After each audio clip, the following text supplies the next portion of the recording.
A paintballozás során érdekes reakció játszódik le a fegyverünkben. A patronból kitörő széndioxid a célpont felé röpíti a lőszert. De a patront használják másra is, például bicikligumi vagy mentőmellény felfújására. Lássuk, hogyan készül egy átlagos patron. Egy átlagos patronba nagyon sok széndioxidot sűrítenek. Több tucat lövést lehet vele leadni. A gyártás kezdetén az acéllemezt kiterítik és kiegyenesítik. A sajtoló a maga 110 tonnányi erejével kis korongokat sajtol ki a lemezből. Ezzel egyidejűleg a másik sajtoló kis edényformává alakítja a korongokat.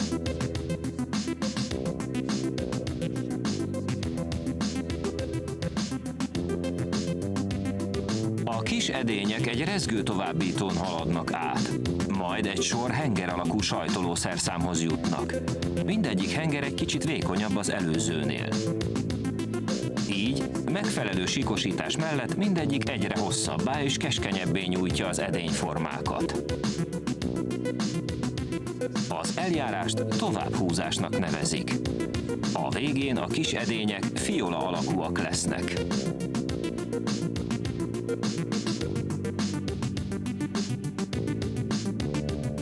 Az acél néhány perc alatt óriási változáson ment át.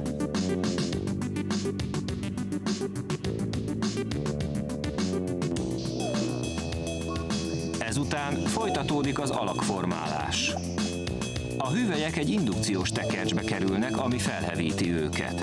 Az erős mágneses térben a fém molekulái sokkal gyorsabban kezdenek rezegni, és az anyag felhevül. Ez a gép formálja meg a nyakat. Minden egyes lépésben egyre kisebb a hüvely feje, és nem sokára kész is a végleges nyakforma.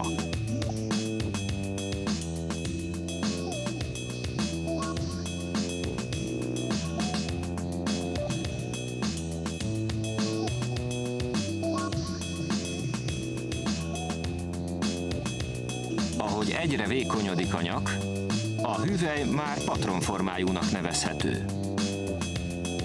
A patronok egy esztergagépbe kerülnek, ahol a kés lerövidíti a nyakat és kialakít egy szájat.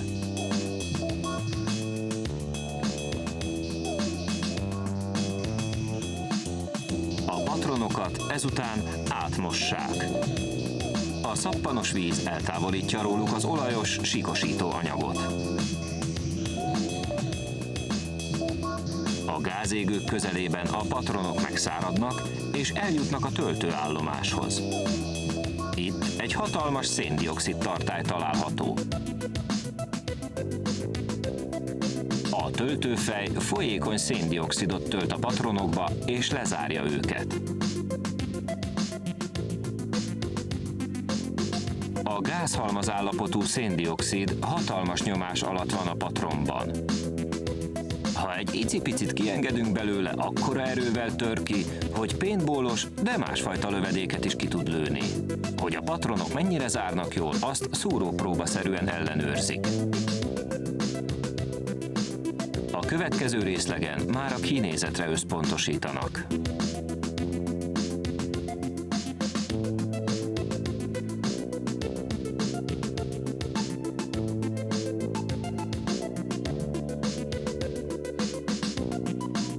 A patronok ebben a forgódobban vannak. A dob elektromos töltés alá helyezi őket, így a kádból a cink rátapad a fémfelületre.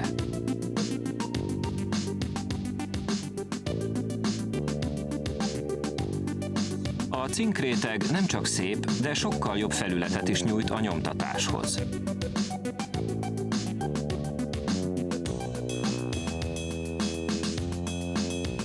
Ez a gép rányomtatja a márkanevet és a figyelmeztetéseket a patron oldalára.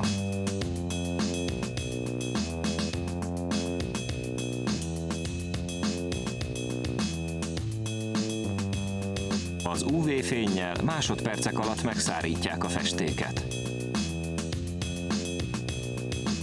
A széndioxidos patronok most már készen állnak a használatra. Ez biztos, hogy paintballos pisztoly. Szóval figyeljünk oda, mire használjuk, és a gyerekek ne lődözzenek oda-haza.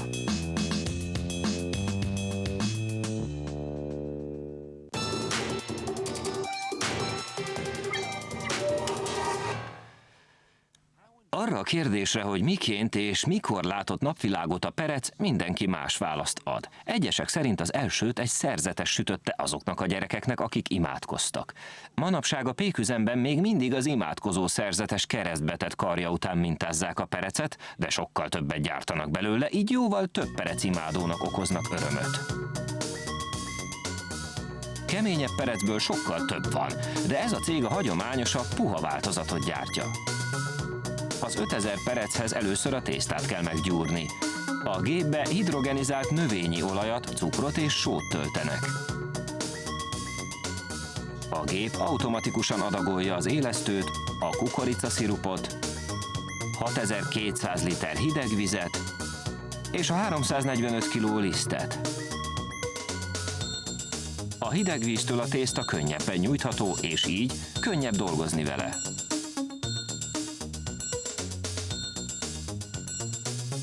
A dagasztó ajtaját ezután kinyitják és kiveszik a tésztát.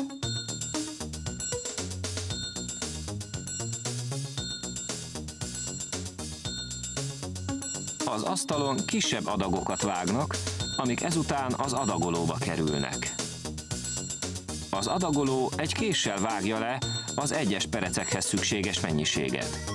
A kis perechez 70 g, a nagyhoz pedig 140 g szükséges. A két futószalag 40 cm hosszúságú, henger alakú formát gyúr a tésztából.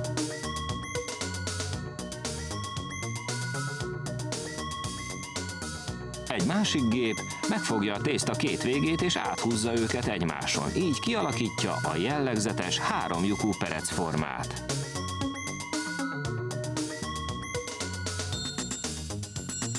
A tálca finoman ejti le a perecet, nehogy a csomó felbomoljon. A perec ezután egy 36 méter hosszú futószalagra kerül, amin 14 percig utazik. Ennyi idő kell ahhoz, hogy a tészta megkeljen.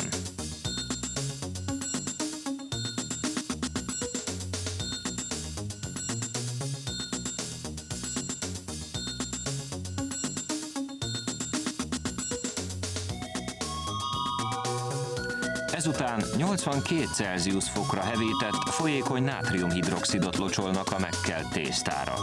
Ezzel a nedvességet tartják bent, így a perec nem fog kiszáradni. Majd mindegyik finomság a kemencébe jut. A lángnyelvek megpirítják és megkeményítik a perecek külsejét. Ennek köszönhetően a sütéskor nem fognak odaégni. A perecek 3,5 percet töltenek 293 Celsius fokban és aranybarnára sülnek. Egy hosszú futószalagra kerülnek, amin fokozatosan lehűlnek a következő lépés előtt. Következhet a fagyasztó, ami majdnem olyan hosszú, mint egy futballpálya. A perecek 30 percet töltenek el -28 fokban. Ettől kőkemények lesznek és már is csomagolhatók. A szalagon egy kamera figyeli őket. A számítógép eltárolja a pontos helyüket és a robotkarokkal felszedeti őket. 5 ilyen kar dolgozik ezen a szalagon. A robotok másodpercenként egy perecet vesznek fel, és 5-en kényelmesen megbirkóznak az érkező pékáru mennyiségével. A perecek átesnek egy ajtón és újabb futószalagra kerülnek, melynek végén újabb gyártási művelet következik. Ez a gép sót csomagol a 6 perec mellé. Egy kar arrébb tuszkolja a pereceket, hogy a sónak is legyen helye. A vásárlók a hagyományos módon melegítés előtt a saját ízlésük szerint sózhatják a perecet. A csomagológép sűrített levegővel nyitja ki az acskókat. A kar betolja a pereceket és a sót.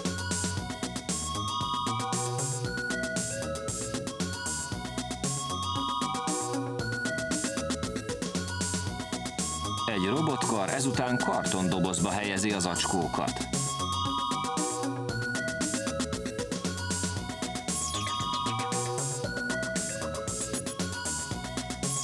Ha tehát legközelebb egy kis sós rákcsálni valóra vágyik, tudni fogja, mi mindenem ment keresztül az a szegény perec. A jégkorongpálya 61 méter hosszú és 26 méter széles. A jégréteg megalkotása már-már művészet. Ha a jég túl vastag, túlterheli a hűtőrendszert és megpuhul a teteje. Ha túl vékony, a korcsolyaélek egyszerűen átvágják. Ebben a munkában tehát nem lehet a sötétben tapogatódzni. A jégpálya alapja beton. A jég kialakítása a hűtőszobában kezdődik. A kompresszor metanolt vagy valamilyen sóoldatot pumpál a betonba ágyazott csőrendszerbe. A beton -8 Celsius fokra hűl, ami már elegendő ahhoz, hogy a víz megfagyjon rajta.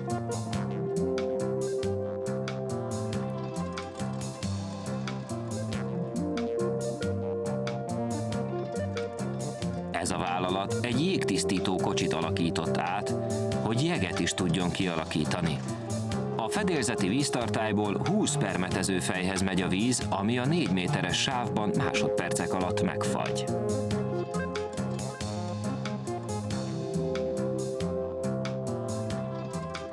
A jó minőségű pályához rétegenként kell felépíteni a jeget.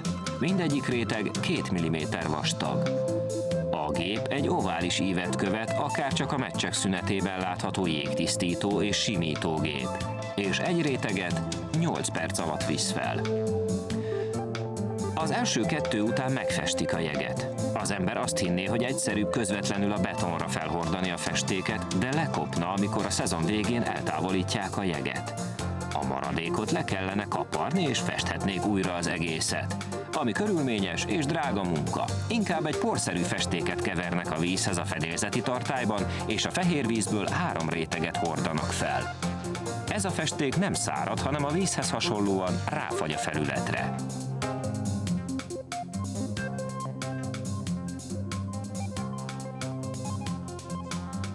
A titándioxid festéket a jégpályákhoz fejlesztették ki, ezért a jégrétegen is megtapad. A betonhoz használt festékkel ellentétben nem mérgező, és biológiai úton teljesen lebomlik, így a szezon végén egyszerűen felolvasztják a jeget és leengedik a vizet. A környezetet nem szennyezik vele. A pályára még fel is kell festeni a vonalakat. A piros, a kék és a gólvonalak megfestéséhez zsinórokat húznak ki.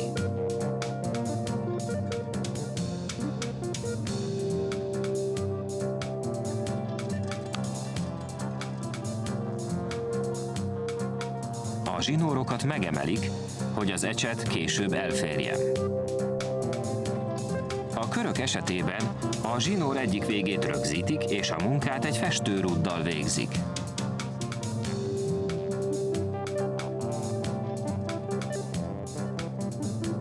A festék egy hordozható tartályban van, onnan lefolyik a rúd belsejében és eljut a négyzet alakú szivacsig.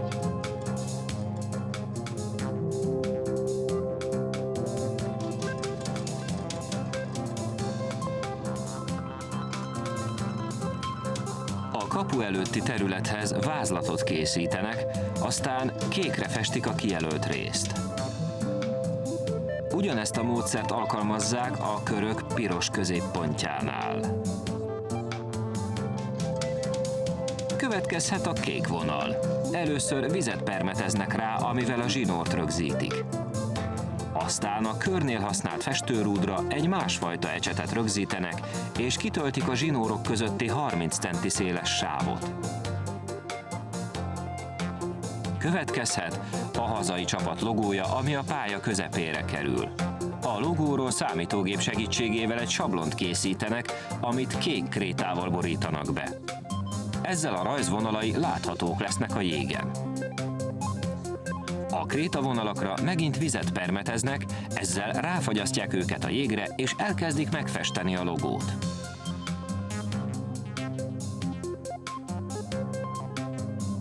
Végül az összes festett vonalat és képet lelocsolják, és a jég beborítja őket. A pályát ezután egy nagyobb tömlővel még másfél napig locsolják, mire újabb 3 centivel vastagodik a jég. A kész jégréteg 4 centi vastag és 50 000 liter vizet tartalmaz. Ez a mennyiség 300 fürdőkádat töltene meg.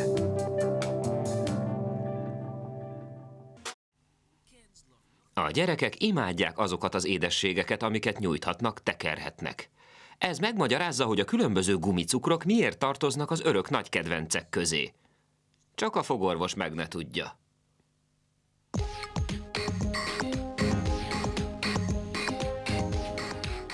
Ezt az édességet piros édesgyökérként is ismerjük, pedig édesgyökér egyáltalán nincs benne. Cukorból, búzából és kukoricaszirupból készül. Ételszínezéket, valamint természetes és mesterséges szamóca aromát adnak hozzá. A masszát 2 órán át 102 fokon főzik, míg végül vastag tészta válik belőle.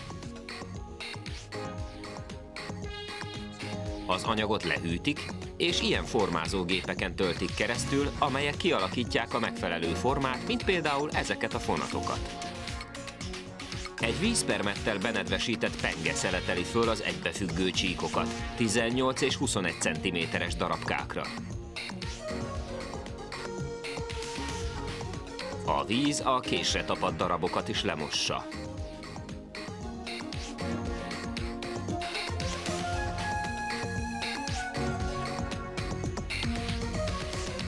Az elkészült és tálcákra pakolt édességek a kemencébe kerülnek, ahol 8 órán át 60 fokos melegben tartják őket. Ahogy a nedvesség eltávozik belőlük, a pálcikák összezsugorodnak.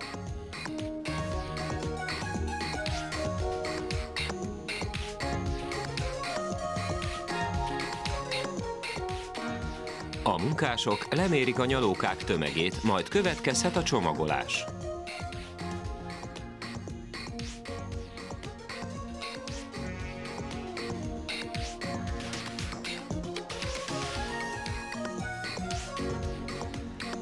A gumicukorkák gyártásához úgynevezett nyomólemezeket használnak. A nagy lapokon minták sorakoznak. A gumikukacok előállításához például egy gép a megfelelő mintázatot nagy tálcákon elterített kukoricakeményítőbe nyomja. Így jön létre a kukoricakeményítős minta.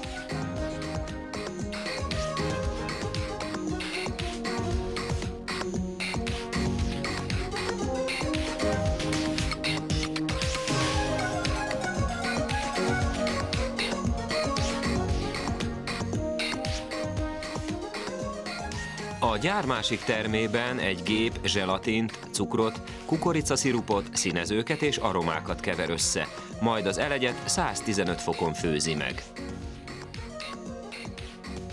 Egy újabb készülék a keményítőbe vájt kukacformájú gödrökbe tölti a sűrű szirupot.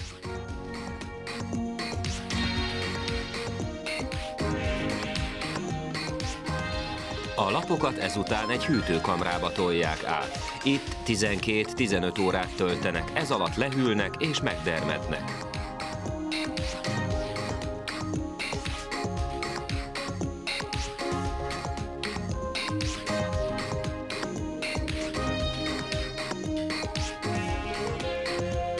Ezt követően egy gépezet megfordítja a tepsiket, és a gumicukrok kihullanak a formából. A lehulló kukoricakeményítőt alul felfogják, hogy újabb öntőformák elkészítéséhez használhassák fel őket.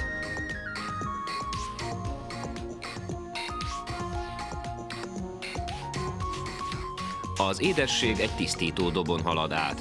A pörgés közben megszabadulnak a rájuk tapadt keményítőtől.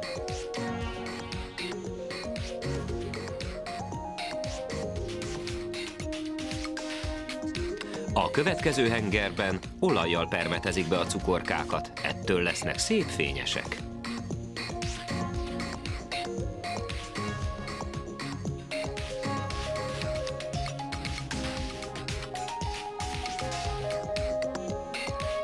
A gumicukrot a gyerekek és a felnőttek egyaránt kedvelik, ám ezeket a kukacokat a horgászok is előszeretettel használják csaliként.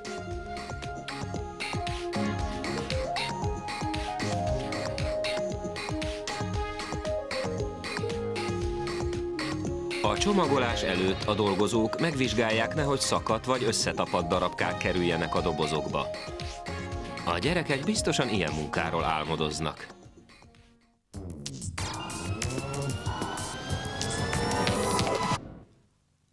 A prion halálos idegrendszeri megbetegedésekért felelős, például a kergemarha kórért és a Creutzfeldt-Jakob szindrómáért is. A fehérje általánosan megtalálható a sejtek hártyájában. A tudósok arra keresik a választ, milyen változásnak kell bekövetkezni ahhoz, hogy a prionok ilyen súlyos betegségeket okozhassanak.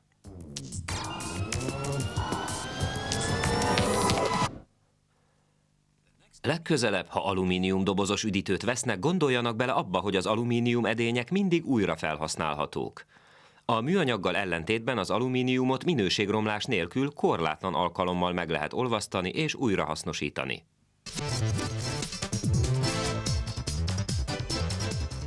Az alumínium dobozok olyan könnyűek, hogy még elképzelni is nehéz, hogy olyan hatalmas hengerekből készülnek, melyek 9 tonnát nyomnak. A lemez 1,5 méter széles, és egyetlen ilyen hengerből 3,4 millió doboz készülhet el.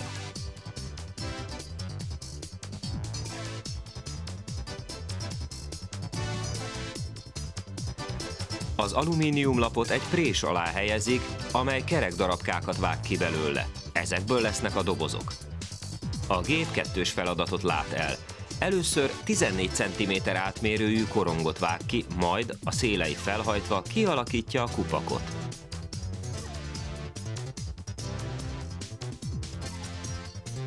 A lapok maradékait összetömörítik és visszaküldik az alumínium kohóba, ahol újabb nagy hengereket készítenek belőle. A kupak ezután egy újabb gépbe kerül, mely vascsőre húzza rá az alumíniumot, ezzel alakítva ki a doboz testét. A henger felülete nedvesített, így nem tépi el az alumíniumot nyújtás közben. A nedvesség egyúttal hűtőfolyadékként is szolgál, mivel az alumínium erősen felmelegszik a megmunkálás során.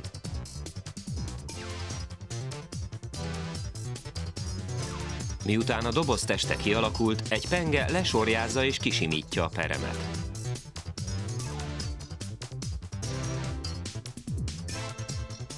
A dobozok most fejjel lefelé kerülnek a futószalagra, és irány a mosóberendezés.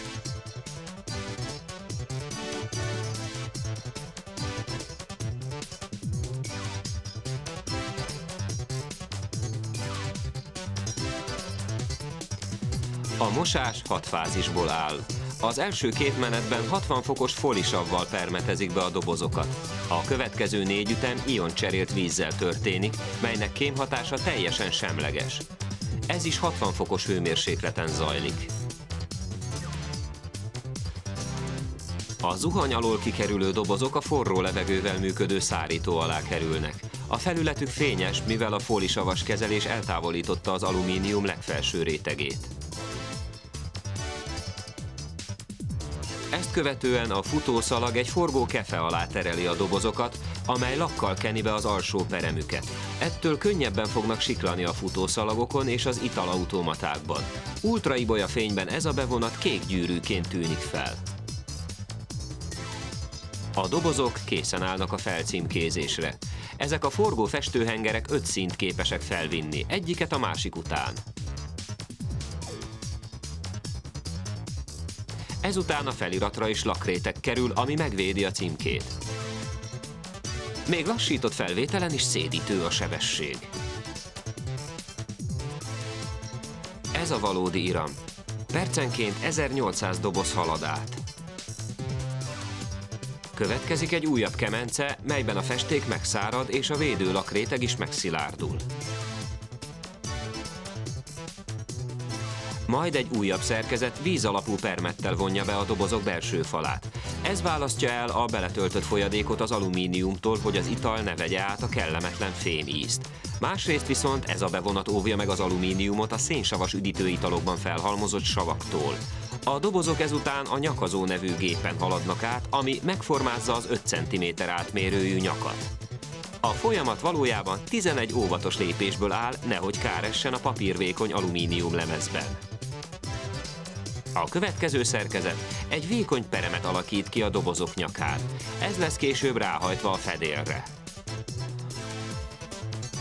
A dobozok egy alapos átvilágításon esnek át. A műszer minden egyes doboz falát végigpásztázza. Ha a bevonat nem folytonos, vagy egyéb hiba fordul elő, már is irány az újrahasznosító üzem. Innen a dobozokat az italgyártó cégekhez szállítják. Ott megtöltik őket, majd felhelyezik a fedelet. Most már mindenki tudja, az egész folyamatot azzal indíthatja el, ha újrahasznosító konténerbe gyűjti a dobozokat.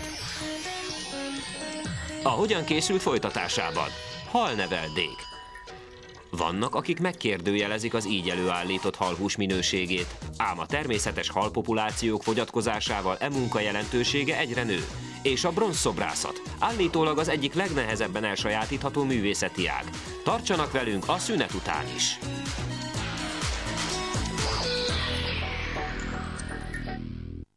Az első halneveldék időszámításunk előtt 2000 körül alakultak ki. Ma a világ haltermelésének 20%-a az így tenyésztett halakból származik. Egyes helyeken csúcs technológiával kísérleteznek, még másutt hagyományos módszereket alkalmaznak.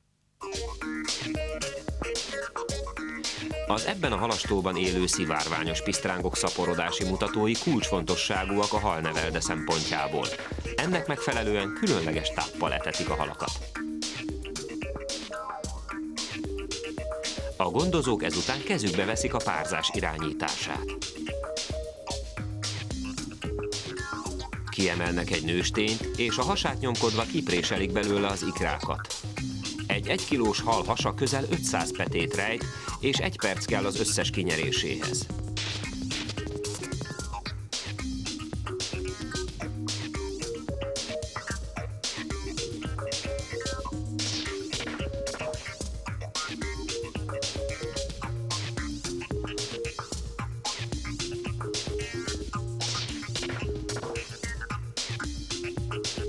Ezután a hímhalak tejét fejik le. Ez is nagyjából 1 percig tart.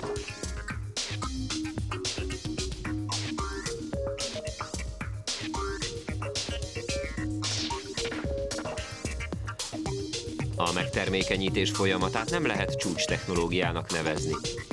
Nincsenek mikroszkópok, sem kémcsövek. A gondozó kézzel keveri el az ikrákat a tejjel. Ezután vízzel öblíti ki az edényt. Ezeket a lépéseket addig ismételgeti, amíg a betöltött víz tiszta nem marad.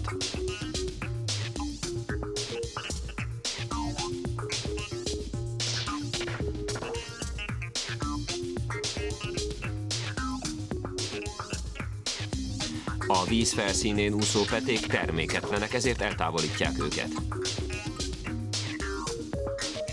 A gondozó üvegpalackokba helyezi át a megfelelő petéket, melyeket ezután vízzel tölt fel.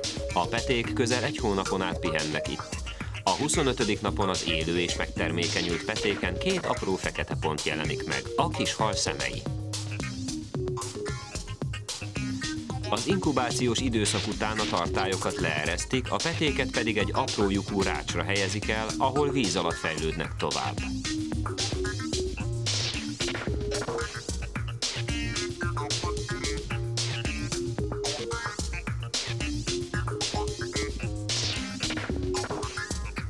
...10-15 nappal később a halak kikelnek a petékből. Az újszülött pisztrángok átúsznak a rács közti réseken, egyenesen az alattuk lévő medencébe.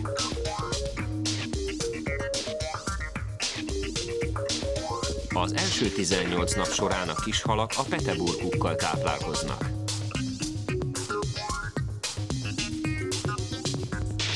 Ezután speciális pisztrángeleséget kapnak, ami hallisztből készül.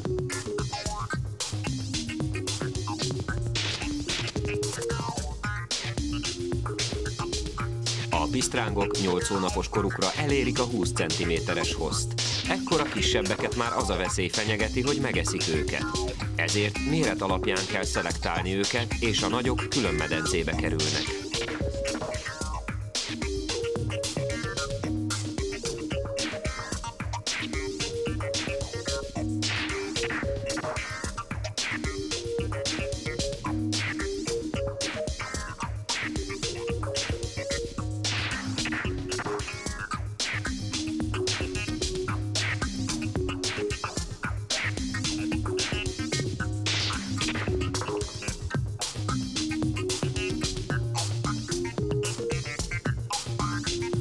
A pisztrángok másfél évesen válnak felnőtté. Ilyenkor átkerülnek ebbe a mesterségesen kialakított halastóba.